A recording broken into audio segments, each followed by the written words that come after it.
Isang dekada nating hinintay at ngayon heto na, opisyal na ang balita. Magdadagdag na ang NBA ng dalawang bagong teams, ang Seattle at ang Las Vegas. Pero ang tanong ng lahat, paano ito bubuuin? Sino ang mga players at sino ang mga coaches na hahawak sa kanila? Nitong nakaraang Miyerkules, March 25, 2026, nagkaroon ng botohan ng NBA Board of Governors sa New York. Inaprubahan na ang formal na pag-uusap sa mga ownership groups.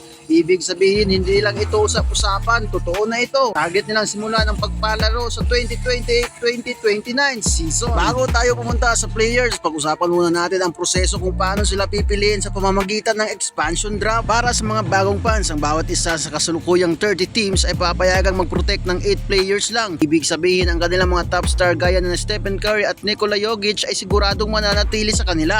Pero lahat ng players na hindi kasama sa Protected 8 ay pwedeng makuha ng Seattle at Las Vegas. Dito tayo makakakita ng mga veteranong may malaking sahod na gustong bitawan ng teams para makatipid o kaya mga promising young players na hindi mabigyan ng sapat na playing time. Sino nga ba ang mga posibleng maging available? Inaasahan nating makakakita tayo ng mga solid role players o kaya mga dating all-star na nasa dulo ng kanilang career. Isipin nyo, baka ang paborito nyong 6-man maging star ng Las Vegas. Dagdag pa dyan, bibigyan din ng Seattle at Las Vegas ng matataas na picks na regular NBA draft. Ibig sabihin, makakakuha rin sila ng pinakamagagaling na batang players mula sa college o international leagues para buuin ang kanilang pundasyon. Karaniwan ng expansion teams ay kumukuha ng mga top assistant coaches mula sa championship teams gaya ng Boston Celtics o Miami Heat. Sila yung mga gutom na mapatunayan ang sarili bilang head coaches. Pero may mga bulong-bulungan din tungkol sa mga retired legends. Isipin nyo kung ang mga batikang gaya ni na Chris Paul at Rajon Rondo na kilala sa kanilang basketball IQ ay lumitaw bilang mga kandidato para sa head coaching job. Malaking factor din ang mga management kung saan bali-balitang interesado ang mga icons gaya ni na LeBron James at Magic Johnson sa ownership groups. Bakit nga ba Seattle?